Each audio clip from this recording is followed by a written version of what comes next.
الشيطان الرجيم بسم الله الرحمن الرحيم الحمد لله رب العالمين الصلاة والسلام على سيد الأنبياء والمرسلين أما بعد فأعوذ بالله من الشيطان الرجيم بسم الله الرحمن الرحيم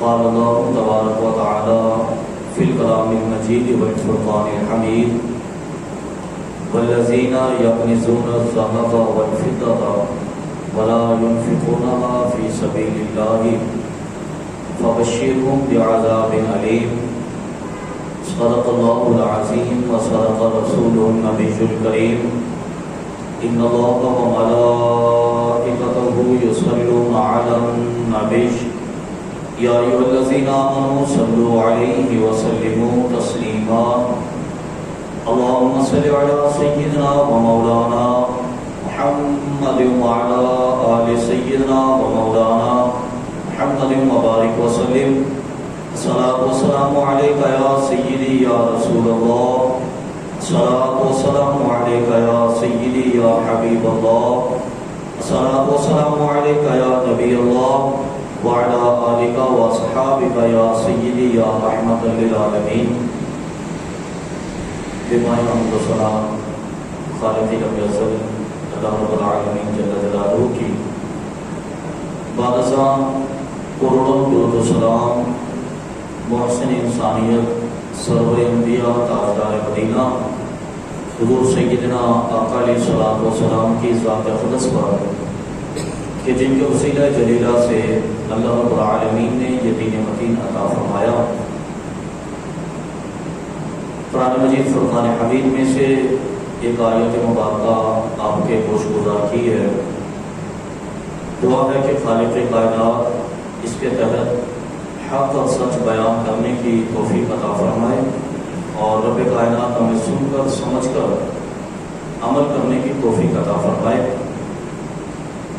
الحمدللہ رمضان المبارک کی آمد ہے۔ اللہ رب العالمین کا بڑا فضل ہے، اللہ کا کرم ہے کہ اس نے ہمیں اپنی زندگی کے اندر ایک مرتبہ پھر یہ حسین و جمیل مواقع عطا فرمائے، یہ لمحات عطا فرمائے کہ ہم اس کے اندر خلوص کے ساتھ، محبت کے ساتھ، اطاعت اور فرمانبرداری کے ساتھ عبادت کر کے اپنے رب کو راضی کر سکتے ہیں۔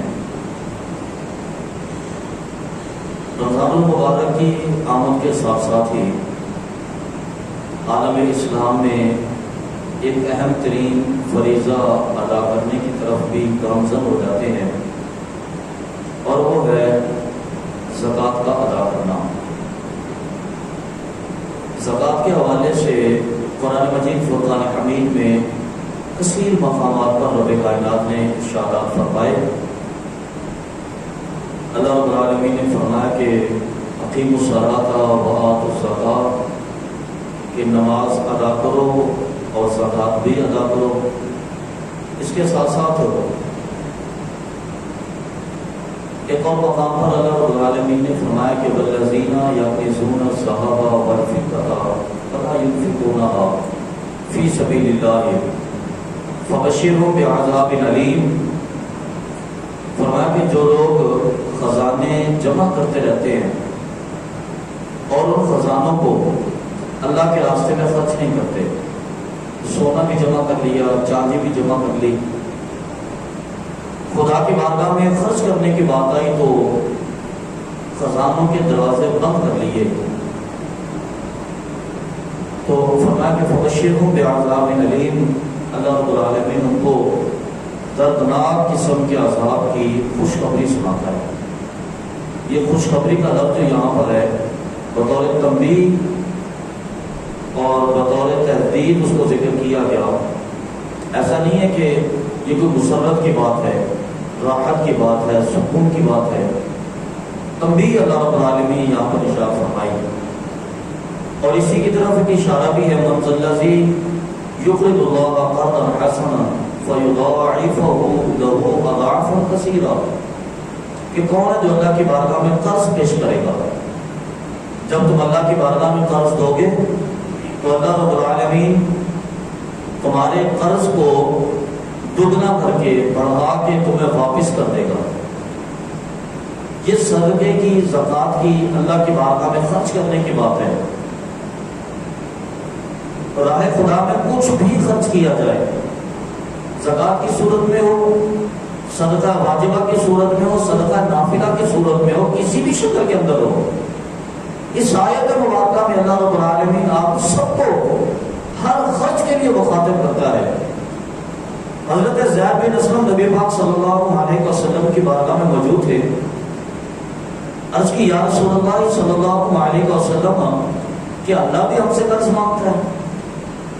کیونکہ قرض مانگنے کے حوالے سے ہمارے یہاں ایک کانسیپٹ ہے، ایک نظریہ تھا، وہ یہ تھا کہ شاید کہ مال و دولت کی کمی ہو گئی تھی، پیسے کم پڑ گئے تھے، اب کسی سے مانگیں گے، کسی سے لیں گے، ہم اپنی ضروریات کو پورا کریں گے۔ تصور تو یہ تھا کہ اللہ رب العالمین قرض مانگتا ہے، اس کے پاس خزانوں میں کمی تو نہیں ہے، تو یا رسول اللہ صلی اللہ علیہ وسلم اللہ قرض مانگتا ہے؟ آپ نے فرمایا ہاں اللہ قرض مانگتا ہے۔ اے رب ذوالجلال تو قرض کیوں مانگتا ہے؟ اللہ کے حبیب آپ ہمیں بتائیے اللہ قرض کیوں مانگتا ہے؟ تو نبی پاک صلی اللہ علیہ وسلم نے فرمایا تاکہ اللہ تمہارے مال کو بڑھا دے، تمہارے مال کو زیادہ کر دے۔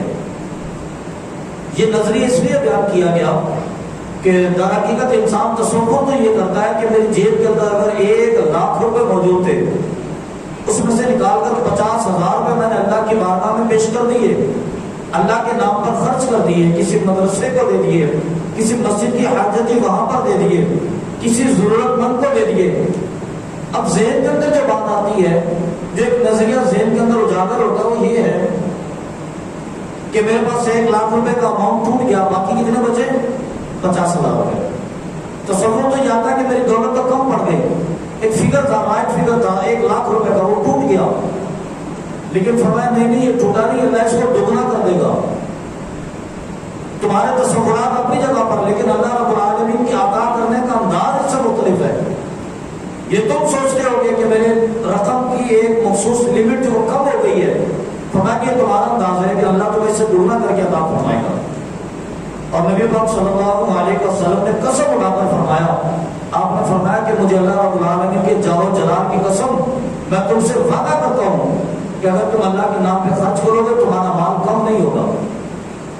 اللہ کے نام پر خرچ کرو گے تو تمہارا مال کم نہیں ہوگا۔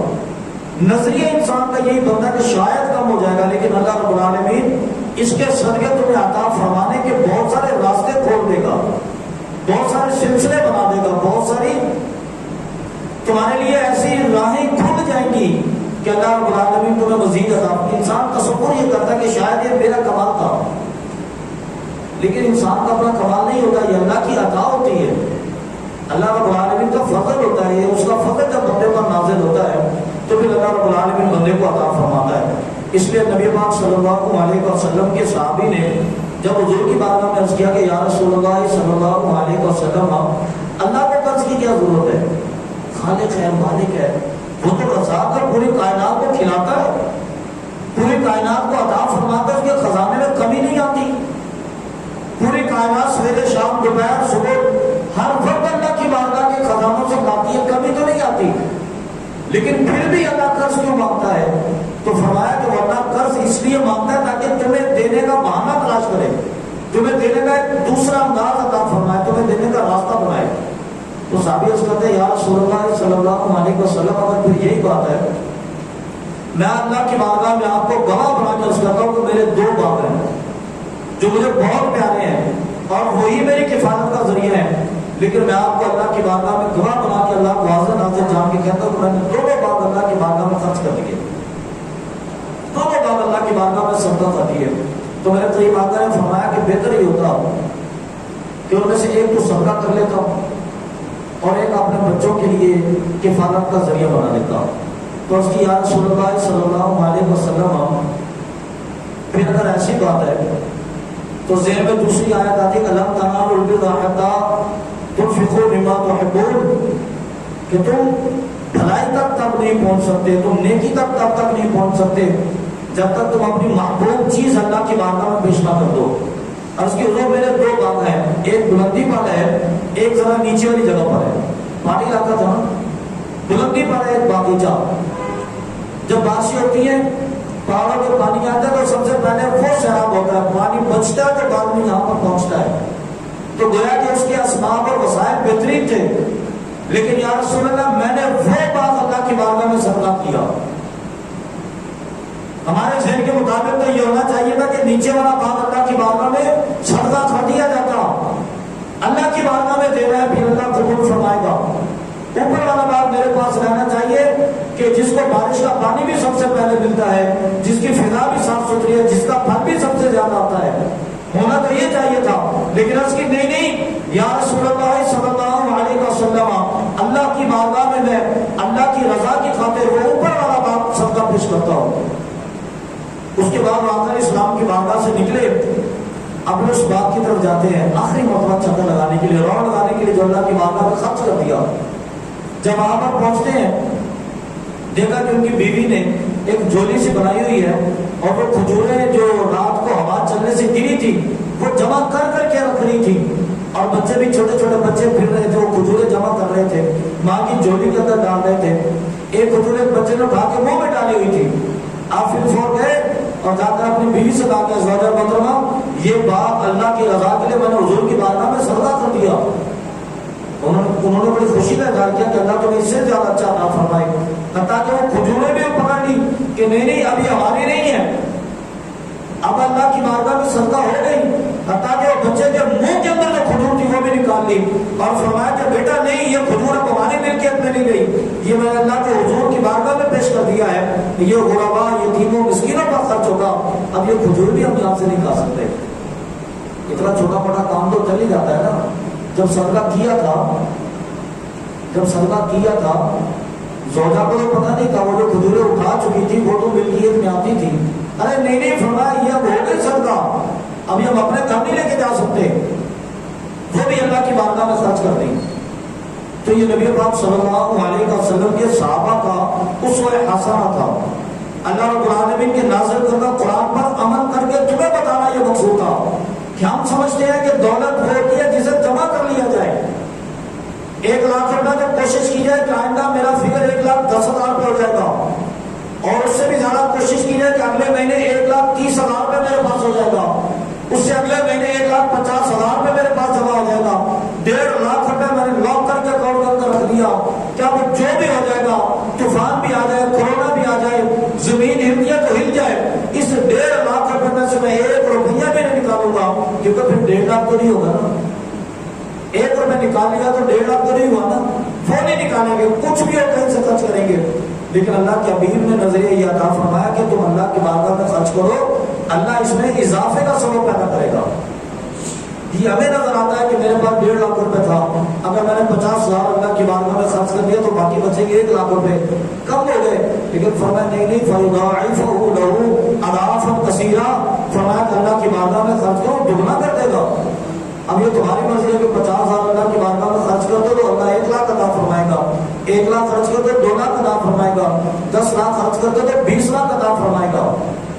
اپنے دامن کو نہیں دیکھو, ہم تو دیکھتے ہیں کہ یار یہ کیسے ہوگا, اللہ 20 لاکھ دے دے, یہ کیسے ہو سکتا ہے. نہیں وہ اللہ اس بات پر قادر 20 کروڑ بھی دے سکتا ہے. آپ اللہ کی بارگاہ سے سوال کرتے ہوئے اپنے دامن کو نہیں دیکھیں, اللہ کی بارگاہ سے سوال کرتے ہوئے, اللہ کی بارگاہ سے اجر لیتے ہوئے, اللہ کی بارگاہ سے دعا کرتے ہوئے اللہ کی عطا کو دیکھا کریں.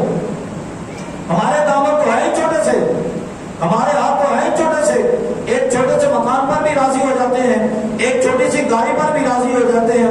ارے نہیں جب تم اللہ کے بارگاہ سے مانگتے ہو, اللہ کی عطا کو دیکھا کرو, اللہ اس بات پر قادر ہے کہ پوری دنیا کھا کے تمہیں عطا فرما دے. وہ قادر ہے اس بات پر. اللہ سے جب مانگتے ہو تم اپنی گنجائش کیوں دیکھتے ہو, اللہ کی بارگاہ سے جب ڈیمانڈ کرتے ہو, طلب کرتے ہو, اپنے دامن کو کیوں دیکھتے ہو. ارے اللہ کی بارگاہ سے مانگنا ہے تو ڈائریکٹ اللہ کی بارگاہ سے جنت میں اللہ کے حبیب کے مقام کے ساتھ والا مقام مانگو. اللہ اس بات پر قادر ہے کہ تمہیں وہ جگہ بھی عطا فرمائے گا. اللہ سے مانگتے ہو, اللہ کی دینے کے حساب سے مانگو نا. اللہ رب العالمین سے مانگتے تو اللہ کی عطا کے حساب سے مانگو، اپنے دامن کو دیکھ کے نہیں مانگو۔ اس لیے فرما دیا فَيُضَاعِفَهُ لَهُ أَضْعَافًا كَثِيرًا، اللہ اسے دگنا کر کے عطا فرماتا ہے۔ پھر اس معاملے میں پریشان ہے کہ یار اگر میں نے 10 لاکھ روپے اللہ کی بارگاہ میں دے دیا تو اللہ مجھے 20 لاکھ کیسے عطا فرماتا؟ نہیں یار یہ تو نہیں ہو سکتا، ایسا کون سا کاروبار ہے جس کے اندر 20 لاکھ روپے مل جائے؟ میری تو زندگی کے اندر ایسا نہیں ہوا۔ نہیں، آپ اپنی زندگی کے کاروبار کو نہیں دیکھیں، آپ اپنی زندگی کے تجربے کو نہیں دیکھیں، آپ اللہ کی عطا کو دیکھیں، کس بات پر قادر ہے۔ نبی پاک صلی اللہ علیہ وسلم پر جب یہ آیت مبارکہ نازل کی گئی والذین یکنزون الذھب والفضة فلا ينفقونها في سبيل الله فبشرهم بعذاب أليم، فرمایا کہ جو لوگ سونے اور چاندی کے خزانوں کو جمع کر لیتے ہیں اور اسے اللہ کی بارگاہ میں خرچ نہیں کرتے، سونا آیا تو جمع کر لیا، چاندی ہے تو وہ بھی جمع کر لی، ہیرے بھی جمع کر لیے، جواہرات بھی جمع کر لیے، پیسے بھی بینک اکاؤنٹ کے اندر ڈال دیے، جتنی دولت آتی ہے جمع کرتے گئے۔ ولا ينفقون في سبيل الله، اللہ کی بارگاہ میں خرچ کرنے کی بات آئی تو جیب سے 10 روپے نکالنا مشکل ہو گیا، لینے کی بات آئی لاکھوں روپے اللہ کی بارگاہ سے مانگ لیے، دینے کی بات ہے 10 روپے مشکل ہو گئے۔ ولا ينفقون في سبيل الله، اللہ کی بارگاہ میں خرچ نہیں کرتے، فرمایا کہ فبشرهم بعذاب أليم، تو پھر ان کے لیے خوشخبری ہے، اللہ انہیں دردناک عذاب دے گا۔ تبلیغ ہے، یہ زجر ہے، توبیخ ہے، ڈانٹنا ہے یہ اللہ کی طرف سے۔ یوم یحمى علیہا فی نار جہنم فتقوی بہا جباہہم وجنوبہم وظہورہم علی ما کنزتم، فرمایا کہ پھر اللہ رب العالمین قیامت کے روز ان لوگوں کو جمع کرے گا اور اس کا سونا، اس کا چاندی اور اس کے ہیرے جواہرات یہ اللہ تبارک و تعالیٰ تانبے کی طرح تپا کر ایک مہر بنائے گا اور فرمایا کہ اس کے پیشانی پر لگا دے گا، اس کی کمر پر لگا دے گا، اس کے جسم کے مختلف حصوں کو تانبے چاندی کے ساتھ داخا جائے گا اور فرمایا گا کہ یہی جمع کرتے تھے نا دنیا کے اندر۔ یہ ہمارے اس جسم کی بات ہو رہی ہے جس کی راحت اور سکون کے لیے ہم حلال اور حرام کے راستوں کو چھوڑ دیتے ہیں۔ ہمیں اپنے گھر کے اندر اے سی لگوانا ہے نا تو اے سی لگوانے کے پیسے کہاں سے آئیں گے یہ ہم بھول جاتے ہیں، حلال سے آئیں گے حرام سے آئیں گے، کسی کا مال غصب کر کے آئیں گے، کسی کا حق مار کر آئیں گے، کسی پر ظلم کر کے آئیں گے، ہم یہ بات نہیں دیکھتے۔ ہمارے گھر میں اے سی ہونا چاہیے، میرے بیٹے کو نئی گاڑی چاہیے، وہ حلال سے آئے گی حرام سے آئے گی؟ نہیں، میرے بیٹے کو نئی گاڑی چاہیے، مجھے بڑی گاڑی چاہیے، وہ حلال سے آئے گی حرام سے آئے گی، اس سے کوئی تعلق نہیں ہوتا ہمارا۔ مجھے بڑی گاڑی چاہیے، بڑا بنگلہ چاہیے، کیوں؟ اس لیے کہ میرے جسم یہ چاہتا ہے۔ میں تھک جاتا ہوں موٹر سائیکل پر سفر کرتے ہوئے، بائک پر سفر کرنا مشکل ہو گیا میرے لیے جناب، مجھے بڑی گاڑی چاہیے، چھوٹی گاڑی میں نہیں بیٹھ سکتا۔ میرے بیٹے نے دوستوں کے ساتھ دعوت پر جانا ہوتا ہے، پارٹیز پر جانا ہوتا ہے، مختلف تفریح ٹرپس پر جانا ہوتا ہے، بائک پر نہیں جا سکتا، کرائے کی گاڑیوں پر نہیں جا سکتا، اچھی گاڑی چاہیے بیٹے کو، اچھی گاڑی دلانے کے لیے۔ رات کو جناب اعلیٰ کوالٹی کے گدے پر سونا ہوتا ہے، گرمیوں کے اندر اتنا ٹھنڈا اے سی ہونا چاہیے کہ ہمیں لحاف اور کمبل لے کے سونا پڑے، یہ ہماری خواہش ہوتی ہے۔ اس کے لیے بڑا اے سی چاہیے، بڑا مکان چاہیے، بڑا بنگلہ چاہیے۔ یہ آئے گا کہاں سے جناب؟ حلال سے آئے گا حرام سے آئے گا؟ بھول جاتے ہیں سارے انسان کو، صرف میرے جسم کو سکون چاہیے، میرے جسم کو آرام چاہیے، میری شخصیت کو راحت چاہیے۔ اس جسم کو پالنے کے لیے، اس کو سکون دینے کے لیے دنیا میں اللہ کی شریعت کو بھول گئے، اللہ کے نظام کو بھول گئے، اللہ کے سسٹم کو بھول گئے، حلال اور حرام کو بھول گئے، اپنے اور دوسرے کے مال کے فرق کو بھول گئے۔ لیکن یاد رکھیے کہ یہ مال اور دولت جمع کر کے جب اپنے آپ کو سکون دیتے ہیں، اپنی ذات کی راحت کو ہم تلاش کرتے ہیں، یہ اللہ کی بارگاہ میں جب قیامت کے روز ہم پیش ہوں گے تو فرمایا کہ سونے اور چاندی کو پگھلا کر اللہ تعالیٰ تانبے کے مولے بنا لے گا، اور پگھلتا ہوا سونا، پگھلتی ہوئی چاندی گرم تانبے کی طرح بہتی ہوئی تمہارے جسم پر ڈالی جائے گی، تمہارا جسم جلا کر راکھ کر دیا جائے گا، پھر تمہارے جسم کو بنایا جائے گا، پھر جلا کر راکھ کر دیا جائے گا، پھر تمہارے جسم کو بنایا جائے گا، پھر جلا کر راکھ کر دیا جائے گا۔ اس سلسلہ چلتا رہے گا۔ اس لیے کہ دنیا میں تم مال و دولت جمع کرتے تھے، اللہ کی بارگاہ میں خرچ نہیں کرتے تھے، اللہ کی بارگاہ میں زکات ادا نہیں کرتے تھے۔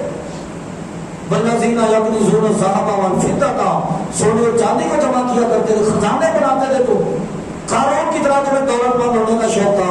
ولا ينفقون فی سبیل اللہ، اللہ کی بارگاہ میں خرچ نہیں کرتے تھے۔ فبشرهم بعذاب الیم یوم یحمى علیہا فی نار جہنم. سورۃ توبہ کے اندر اللہ نے فرمایا جب یہ آیت مبارکہ نازل ہوئی حضرت ابو ہریرہ نبی پاک صلی اللہ علیہ وسلم کی بارگاہ میں حاضر ہوئے. عرض کی کہ اللہ کے حبیب یہ کیسی آیت نازل ہو گئی؟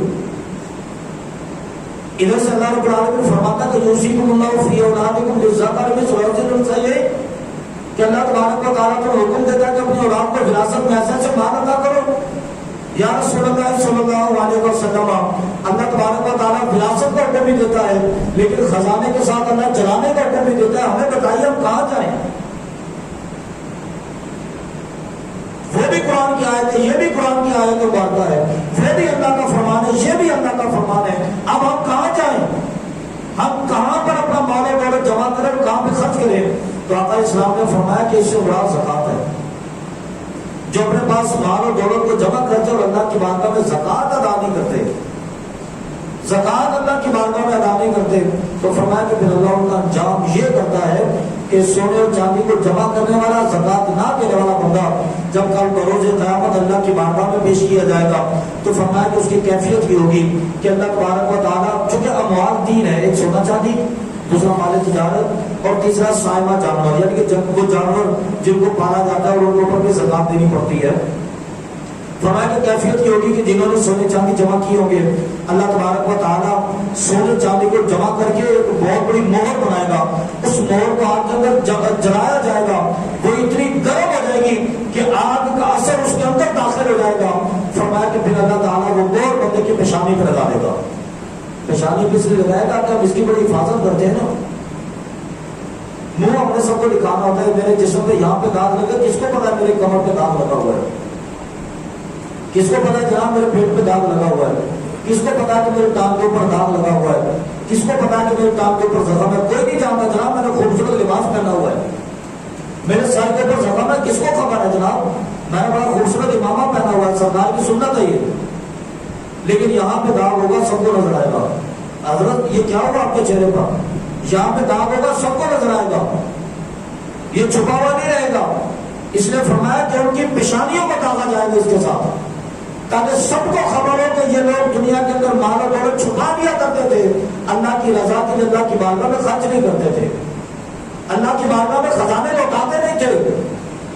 ان کے دونوں ہاتھ اس کام کے لیے تھے کہ مال آئے گا وہ بھی میری جیب میں آئے گا, یہ آئے گا وہ بھی میری جیب میں آئے گا. حالانکہ ہم نے اپنے ہاتھوں کا یہ تصرف غلط سمجھ لیا. اللہ نے دعا اس لیے عطا کی نہیں, یہاں سے مال نکال کر اللہ کی بارگاہ میں دیا جائے, یہاں سے مال نکال کر اللہ کی بارگاہ میں دیا جائے. بات تو اللہ نے اس لیے ادا کیے تھے, بندے کا اپنا تصرف ہے, بندہ جو سمجھ لے. کاموں کو اللہ نے اس لیے پیدا کیے نا کہ حق بات سنی جائے, قرآن سمجھ جائے, اللہ کی حبیب کی نام سنی جائے, تلاوت قرآن سنی جائے. اور مسئلہ قاری صاحب جو ہے, آپ کے امام صاحب جو ہیں یہ تو بہترین قاری ہیں, یہ قرآن ذات کے اندر بڑے مشہور ہیں. قرآن پاک کی تلاوت کریں, آپ تو سنتے ہی رہتے ہیں. قرآن کان اللہ نے اس لیے لیے تھے نا کہ سنا جائے. ہمارے یہاں مشہور ہے کان اس لیے ہوتا ہے ادھر سے سنو ادھر سے نکال دو. ہم یہی باتیں کرتے ہیں, یہ ہمارے اپنے مائنڈ بنے ہوئے ہیں, ہماری اپنی باتیں بنی ہوئی ہیں. ہم نے اپنے ہاتھوں کا تصرف یہ سمجھ لیا کہ ہاتھوں کا تصرف یہ ہے کہ یہاں سے دولت پکڑو جیب میں ڈالو, یہاں سے دولت پکڑو جیب میں ڈالو, ٹیبل کے نیچے سے بھی پیسہ لے لو وہ بھی جیب کے اندر آنا چاہیے, ادھر سے پیسہ پکڑو وہ بھی جیب کے اندر آنا چاہیے. ارے نہیں, ہاتھوں کا تصرف تو یہ تھا کہ تمہارے ہاتھ اللہ رب العالمین کی بارگاہ میں خزانے پیش کریں. ہاتھوں کا تصرف سرکار نے ارشاد فرمایا کہ بہترین ہاتھ ہے وہ جو لوگوں کو یوں دے کہ ایک ہاتھ سے دے دوسرے ہاتھ کو خبر ہی نہ ہو. ہاتھ کا تصور تو یہ تھا, ہم نے دوسرا بنا لیا. اللہ کے حبیب کی بارگاہ میں معاملہ پیش کیا, سرکار نے فرمایا کہ اللہ ان کی پیشانیوں کو داغے گا, اور فرمایا کہ جو لوگ جانور جمع کرتے تھے اور زکوٰۃ نہیں دیتے تھے, قیامت کا روز ہوگا, فرمایا کہ ان کا اونٹ اتنا موٹا ہو جائے گا کہ دنیا کی ہر چیز سے زیادہ موٹا ہوگا. اس بندے کو زمین پہ لٹا دیا جائے گا, اس کا اونٹ اس کو کچلتے ہوئے گزر جائے گا. بکریاں جمع کی اور فرمایا کہ اس کی بکریاں اتنی موٹی موٹی ہو جائیں گی, اتنی موٹی موٹی ہو جائیں گی اس کی بکریاں کہ زمین کی ہر موٹی چیز سے زیادہ موٹی ہو جائے گی. اس بندے کو زمین پر پیٹھ کے بعد مٹا دیا جائے گا, بکریاں اس کے اوپر سے گزرتی ہوئی چلی جائیں گی اور اس بندے کو روکتی ہوئی چلی جائیں گی, دباتی ہوئی کچلتی ہوئی چلی جائیں گی.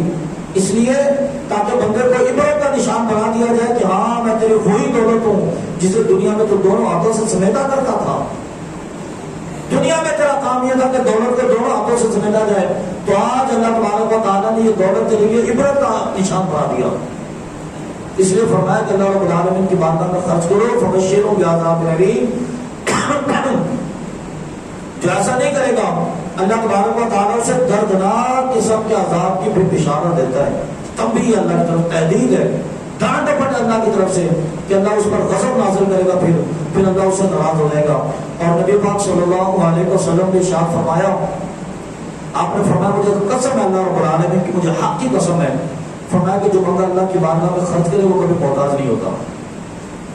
جو اللہ کی بارگاہ میں خرچ کرے وہ کبھی محتاج.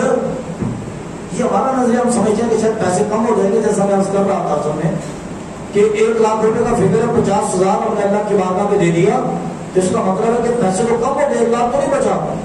انہیں فرمایا کہ اللہ تمہیں عطا فرماتا ہے، وہ اس بات پر قادر ہے کہ فَيُضَاعِفَهُ لَهُ أَضْعَافًا كَثِيرًا. تم نے 50,000 اللہ کی بارگاہ میں دیے تھے، اللہ تمہیں 1 لاکھ عطا فرمائے گا، دگنا کر دے گا نا، اللہ دگنا عطا فرمائے گا. اور قرآن پاک سورہ تیسرے سپارے کے اندر سورہ بقرہ میں اور مقام پر اللہ نے ارشاد فرمایا، اللہ رب العالمین فرماتا ہے کہ اللہ اسے 7 گنا عطا فرمائے گا جو اللہ کی بارگاہ میں خرچ کرتا ہے. کتنا؟ 7 گنا. اور اللہ اس بات پر قادر ہے کہ اسے دگنا بھی کر دے، 14 گنا بھی اللہ عطا فرما دے. 1 روپیہ تم نے اللہ کی بارگاہ میں خرچ کیا، اللہ 14 روپے تمہیں عطا فرمائے. یہ تمہارے خلوص پر مبنی ہے جناب، آپ کیسا خلوص اللہ کی بارگاہ میں لے کے جاتے ہیں.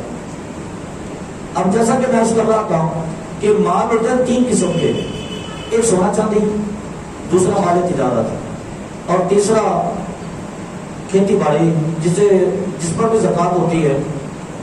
ہمارا تعلق سونا چاندی کے ساتھ بھی ہوتا ہے، ہمارا تعلق مال تجارت کے ساتھ بھی ہوتا ہے.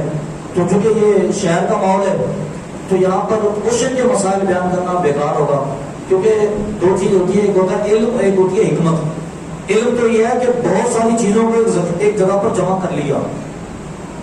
حکمت یہ ہے کہ موقع کی مناسبت سے گفتگو کی جائے. آپ لوگوں کے سامنے عشر کے مسائل بیان کرنا تو بیکار ہے، اور اگر دیہات کے اندر جائے وہاں پر جا کر سائنس کو لے کے بیٹھ جائے تو وہاں پر بھی بیکار ہے. نہ انہیں سمجھ آئے گی، نہ انہیں سمجھ آئے گی. آپ بھی کہیں گے جناب ہمارا عشر کے ساتھ کیا تعلق، ہم نے تو آج تک گنا اگنا ہوا نہیں دیکھا زمین سے، کھیتی باڑی میں ہم کیا کریں گے. دیکھیں اس کو مال تجارت اور سونے چاندی کی بات کرتے ہیں، کیونکہ بنیادی مسائل ہمارے اس کے ساتھ تعلق رکھتے ہیں. میں نے جیسا کہ عرض کیا کہ 3 چیزیں نصاب کا حصہ بنتی ہیں. اب اگر آج کے دور کو دیکھا جائے تو 4 چیزیں بنتی ہیں نصاب دے رہے. اب تو روپیہ بھی آ گیا تھا اس کے مقابلے میں. پہلے سونا چاندی ہوتا تھا اور اس کے درہم اور دینار بنتے تھے. دینار ہوتا تھا وہ سونے کا ہوتا تھا، اور درہم جو ہوتا تھا وہ چاندی کا ہوتا تھا. جس کے بعد چاندی کے سکے ہوتے تھے، جناب سمجھ لیا کہ اس نے اتنے درہم جمع کیے ہوئے ہیں. سونے کے سکے ہوتے تو اتنے دینار جمع کیے ہوئے ہیں. اب درہم بھی ختم ہو گئے، دینار بھی ہمارے ختم ہو گیا، اب آ گیا روپیہ. لیکن روپیہ اصل میں چلے درہم اور دینار کے مقابلے میں ہوتا ہے، یا روپیہ اصل میں سونے اور چاندی کی رسید ہوتی ہے. آپ کے پاس اگر 1 لاکھ روپے موجود ہے تو گویا کہ آپ کے پاس 1 لاکھ روپے کے سونے کی رسید موجود ہے. آپ اسے ویسے یوز کرتے ہیں جیسے سونا ہے آپ کے پاس، اور حامل اعضاء کو مطالبے پر ادا کرے گا، یہ بات بھی آپ کے ذہن میں ہوتی ہے. تو اس لیے روپیے کو آج کل نصاب علیحدہ تصور کیا نہیں جاتا. لیکن ایسا معاملہ ہو، یہ ایک اہم ترین مسئلہ ہے جو عام طور پہ لوگوں کے اندر بیان ہوا بھی نہیں ہوتا اور لوگوں کی توجہ بھی نہیں جاتی. میں آپ کی توجہ دلانا چاہتا ہوں اس ادارے کے اس ممبر کے ذریعے. ہمارے پاس سونا بھی ہوتا ہے، چاندی بھی ہوتی ہے، روپیے بھی ہوتے ہیں. سونے کا نصاب ہے 7.5 تولے. وہ آج کل بہت کم پایا جاتا ہے لوگوں کے پاس. اتنا مہنگا سونا ہے، 1.25 لاکھ روپے کا کون بنائے گا تولے. چاندی 52.5 تولے، لیکن اس کا چونکہ رواج نہیں ہے، چاندی کا زیور بھی ہم نہیں بناتے. پیسے رکھنا ہمارے پاس ایک اہم ترین سلسلہ ہے. بینکوں میں پڑے ہوتے ہیں، گھروں میں بھی ہوتے ہیں، جیب میں بھی ہوتے ہیں. علماء کرام نے ذکر کیا کہ سونے کا نصاب ہے 7.5 تولے. اس سے کم اگر سونا ہوگا تو زکوٰۃ اس پر نہیں ہوگی. چاندی کا نصاب ہے 52.5 تولے، اگر اس سے کم ہوگی تو زکوٰۃ نہیں ہوگی. لیکن اب چونکہ سونے چاندی کے مقابلے میں تیسری چیز کرنسی کی صورت میں کھڑی ہو گئی ہے، تو اب مشائخ نے اور علماء کرام نے جو فتویٰ جاری کیا وہ یہ ہے، مثلا ایک آدمی ہے جس کے پاس سونا ہے 2 تولے. کتنا ہے؟ 2 تولے سونا. سارے سامان فرمانے لگا غور سے. چاندی ہے اس کے بعد 10 تولے، پیسے ہیں جناب اس کے بعد 10,000 روپے. اب نصاب سونے کا بھی مکمل نہیں ہے، نصاب چاندی کا بھی مکمل نہیں ہے، اور نصاب روپیے کی صورت میں اگر دیکھا جائے پھر بھی مکمل نہیں ہے. ایسا بندہ زکات کا کیا کرے گا؟ ہمارے یہاں بہترین طریقہ یہ ہوتا ہے کہ چلو شکر ہے یار جان چھوٹی، نہ سونے کی زکات دینی ہے، نہ چاندی کی دینی ہے، نہ پیسے کی دینی ہے. 7.5 کا ڈھوکا دیکھی ہے کہ اب میں بڑھاؤں گا 6.5 تولے، 7.5 میں بات آئے گی تو دوں گا نا، میں جانے ہی دوں گا باپ وہاں پر. چاندی میں ہم 50 تولے رکھ لیں گے جناب، 52 تولے نہیں بنائیں گے، کیا ہو گیا؟ ضروری ہے 52 تولے بنانا؟ نہیں ہوگی زکات. تو اس کے بارے میں یہ کرتا چلوں کہ سونے اور چاندی کے یہاں کے معاملے کے بارے میں اب جب نصاب کے 3 شیکیں آ گئی اور آپس میں ضم ہو گئی، مکس ہو گئی، اب یہ کرنا ہوگا کہ جو سب سے ادنا نصاب ہوتا ہے اس کے برابر جا کر دیکھا جائے گا کہ اگر قیمت میں وہاں تک پہنچتا ہے تو زکات دینی پڑے گی سب سے ادنا. اب دیکھ لیں سونے کی قیمت اگر آپ 7.5 تولے نکالتے ہیں تقریباً 1,10,000 15,000 روپے تولے کے حساب سے چل رہا ہے. اگر سونا 7.5 تولے ہوگا تو 9 لاکھ روپے کا بنے گا، جا کے 8.5 لاکھ روپے 9 لاکھ روپے کا. چاندی 52.5 تولے ہے، چاندی بڑی سستی ہے جناب، میرے خیال میں 900 روپے 1,000 روپے یا 1,100 روپے تولے کے حساب سے چل رہی ہوگی. 50,000 روپے کی 52.5 تولے چاندی ہو جائے گی. اب اگر سونے کے حساب سے نصاب دیکھتے ہیں تو بنتا ہے 9 لاکھ روپے، چاندی کے حساب سے نصاب دیکھتے ہیں تو کتنا بنتا ہے؟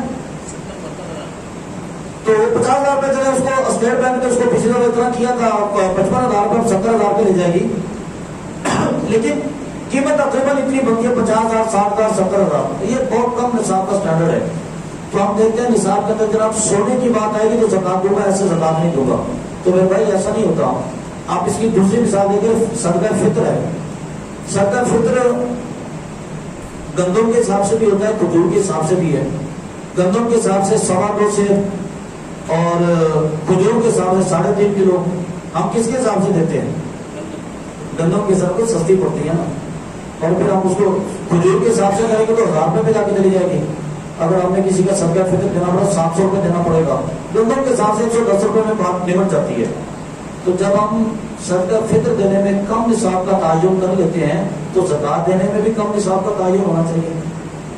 زکات بھی تو 50,000 روپے دینی چاہیے نا، 60,000 روپے 70,000 روپے دینی چاہیے. زکات کے لیے ہم سونے کے نصاب پہ کیوں چلے جاتے ہیں جناب؟ 9 لاکھ روپے ہوگا میرے پاس، 7.5 تولے سونا ہوگا تو میں زکات دوں گا. ایسا نہیں ہے. علماء نے ذکر کیا جب 2 نصاب مکس ہو جائے آپس میں پھر قیمت کا تعین کر کے جب کم نصاب والی قیمت ہوگی اس پر زکات ادا کرنی ہوگی. سونے کے اندر بنتی ہے 9 لاکھ روپے، چاندی کے اندر بنتی ہے 70,000 روپے. اگر آپ کے پاس 2 تولے سونا موجود ہے 10 تولے چاندی موجود ہے، دونوں کی آپ نے قیمت نکالنی ہوگی. 2 تولے سونے کی قیمت بنے گی 2.5 لاکھ روپے، 2.25 لاکھ روپے، اور 10 تولے اگر چاندی ہے تو اس کی قیمت بنے گی 12-15,000 30,000 روپے. تو سارے مل کر آپ کی قیمت بنے 2,40,000 روپے آپ کے پاس ہے، یا 2,50,000 روپے. ٹائٹ فگر اس لیے بتا رہا کہ قیمت مارکیٹ کے آگے پیچھے ہوتی رہتی ہے. آپ پر تقریباً 2.5 لاکھ روپے ہوگا، 70,000 کے اوپر زکات ہوگی تو آپ کو زکات یہاں پر ادا کرنی ہوگی.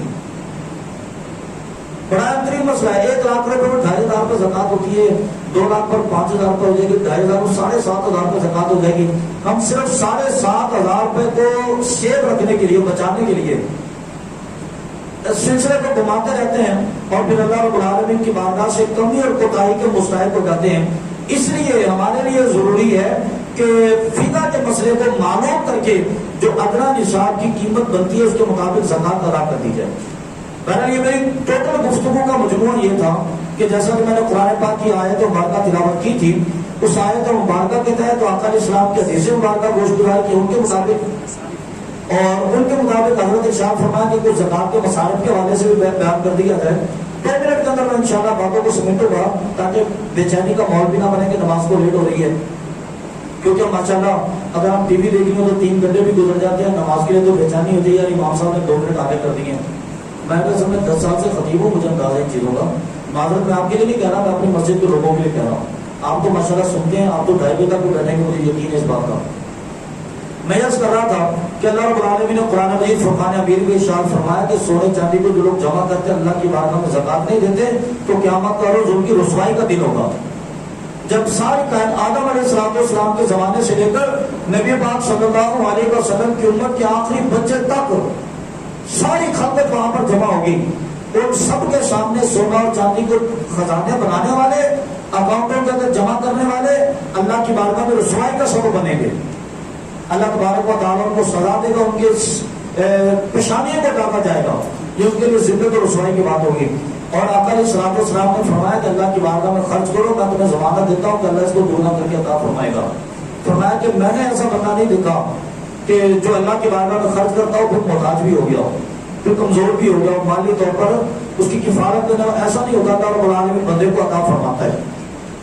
زکوٰۃ سونے اور چاندی کے حساب سے ہوتی ہے، مال تجارت کے حساب سے ہوتی ہے کہ مال تجارت آپ ایک مثلا ایک دکان ہے کسی آدمی کی جس کے اندر 10 لاکھ روپے کا مال ہے، لیکن مال زیادہ بھی ہوتا ہے کم بھی ہوتا ہے. مال 12 لاکھ کا بھی ہوتا ہے، کبھی مال 8 لاکھ کا بھی ہو جاتا ہے. آپ کو حساب کرنا ہوگا کہ پورے سال کے اندر تخمینہ تقریباً مال کا کتنا رہا، 10 لاکھ روپے رہا. اس کے اندر آپ کا ایک قرض بھی تھا، قرض آپ کا 4 لاکھ روپے کا رہا، باقی بچے آپ کے پاس 6 لاکھ روپے. 6 لاکھ روپے پر آپ کو زکوٰۃ ادا کرنی ہوگی. ایک ٹوٹلی تخمینہ آپ کو مال تجارت کا بھی لگانا ہوگا، کروڑ روپے کا ہوگا تو لاکھوں روپے کی زکوٰۃ بنے گی، دینی ہوگی اللہ کی رضا کے لیے. اور اس کے مصارف جو ہیں زکوٰۃ کے حساب سے اللہ رب العالمین نے فرمایا کہ انما الصدقات للفقراء والیتامى والمساکین وابن السبیل. آگے پوری آیت مبارکہ میں اللہ رب العالمین نے ذکر کیا تو مسافروں کے لیے بھی زکوٰۃ لینے کی اب تو خیر اتنا اسباب نہیں ہے، لیکن جو کہ بہرحال نص ہے.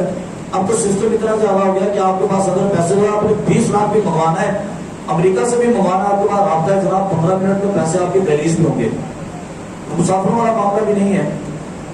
اسی طرح ہمارے ایک سسٹم بنا ہوا ہے کہ جس کے اندر لوگوں کے علم میں یہ مسئلہ نہیں ہوتا. بڑی بڑی فاؤنڈیشنیں ہوتی ہیں اور وہ لوگ ویڈیوز بنا کر ٹی وی چینلز پر یہ باتیں چلا کر، سوشل میڈیا پر یہ باتیں چلا کر، واٹس ایپ پر، یوٹیوب پر، فیس بک پر یہ باتیں چلا کر کہ جناب ہم جو ہے نا اتنے لوگوں کی کفالت کرتے ہیں، شادی کے معاملے میں اتنے لوگوں کی کفالت کرتے ہیں، گھر چلانے کے حوالے سے روزگار کے حساب سے، یا ان کو ہم دسترخوان دیتے ہیں.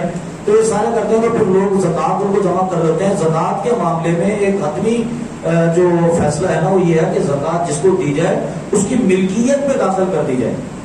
تو جہاں پر فاؤنڈیشن میں کھانے والے بنتے ہیں اور لوگوں کو تقسیم کی جاتی ہے نا وہ ملکیت میں نہیں ہوتے. وہاں پر سسٹم ہوتا ہے جناب دسترخوان لگا ہوا، دسترخوان کے اندر آپ بیٹھ کے کھائیں، 2 روٹی بھی کھا لیں، 4 بھی کھا لیں، 6 بھی کھا لیں، 8 بھی کھا لیں، آپ کھا سکتے ہیں. ملکیت کا مطلب تو یہ ہے کہ جناب مجھے اجازت ہونی چاہیے کہ تھوڑی دیر بجے میں اٹھا کے اپنے کھا لیتا ہوں، مالک ہونا کس کا. ملکیت کا مطلب یہ ہوتا ہے. تو وہاں پر ملکیت نہیں پائی جاتی تو ان کو زکوٰۃ ادا کرنے سے زکوٰۃ ادا نہیں ہوتی.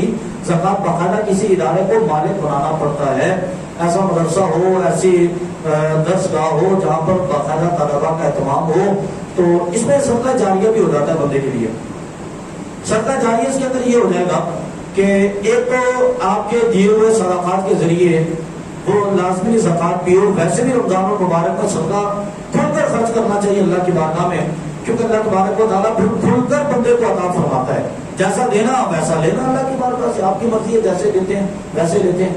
تو اگر آپ کے کیے ہوئے تعاون سے طالب علم اچھے انداز میں عالم دین بن گیا اور اس نے مستقل ایک دین کی خدمت کا سلسلہ شروع کر لیا، آپ کے لیے صدقہ جاریہ ہوگا. اب جیسے مثلا ہم ایک ادارے سے پڑھے فارغ ہوئے، 10 سال ہو گئے دین کی خدمت کرتے ہوئے. اب میں نے یہاں پر ایک گفتگو کی ہے، 20 افراد نے مثال کے طور پر میری گفتگو سے ایک نتیجہ حاصل کیا، وہ راہ راست پر چلے، تو اس کا ثواب مجھے بھی اللہ عطا فرمائے گا، میرے ماں باپ کو بھی عطا فرمائے گا، میرا اساتذہ کو بھی عطا فرمائے گا، لیکن ہمارے ادارے کے ان بانیان اور ان لوگوں کو بھی عطا فرمائے گا کہ جنہوں نے ہماری فاؤنڈیشن کی تھی، بنیاد پڑی تھی ہماری، جنہوں نے ہمیں یہاں تک پہنچایا. تو ایسے اداروں کے ساتھ بھی ہم تعاون کریں.